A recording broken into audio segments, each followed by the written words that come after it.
আজ এই প্রবাস জীবনের ব্যস্ত শহরে বসে হঠাৎ মনটা ছুটে গেল সেই ফেলে আসা দিনগুলোর দিকে।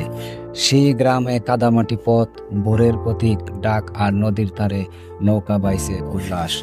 বিয়ে বাড়ির সামনে দৌড় বড় বরযাত্রা আর খোলা আকাশের নিচে সন্ধ্যার আলো, গানের আসর।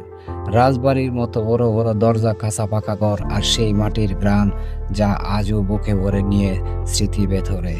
আজ আমি সৌদিতে, কিন্তু মনটা রয়ে গেছে সেখানে, আমার শেখরে, আমার গ্রামে।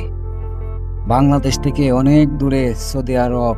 সেই সৌদি আরব থেকে বসে হঠাৎ মনে পড়ে গেল এক অদ্ভুত কথা। হঠাৎ করে এক অদ্ভুত টানে মনে পড়ে যায় গ্রামের শৈশবের কথা। সেই দিনগুলো যেখানে প্রাকৃতিক সৌন্দর্য আর জীবনের সরলতা মিশে আছে। ছিল সেই গ্রামের যেখানে সন্ধ্যায় বাতাসে মিষ্টি গন্ধ আসে আর নদীর তীরে নৌকা চিৎকার শুনতে পেতাম মানুষের আনাগোনা। আজ মনে পড়ে সেই বিয়ে বাড়ির আনন্দ, সানাইয়ের সুর, মিষ্টি শিবচুরির গন্ধ আর বরের যাত্রা।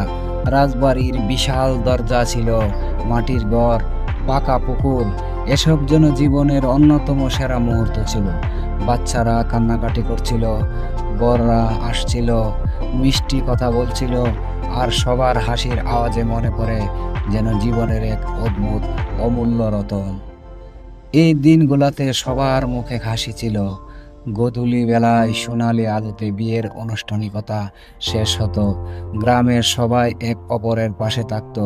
সেই একসাথে থাকার আনন্দ, স্পর্শতা, খুশির ভাগ করে নিতাম।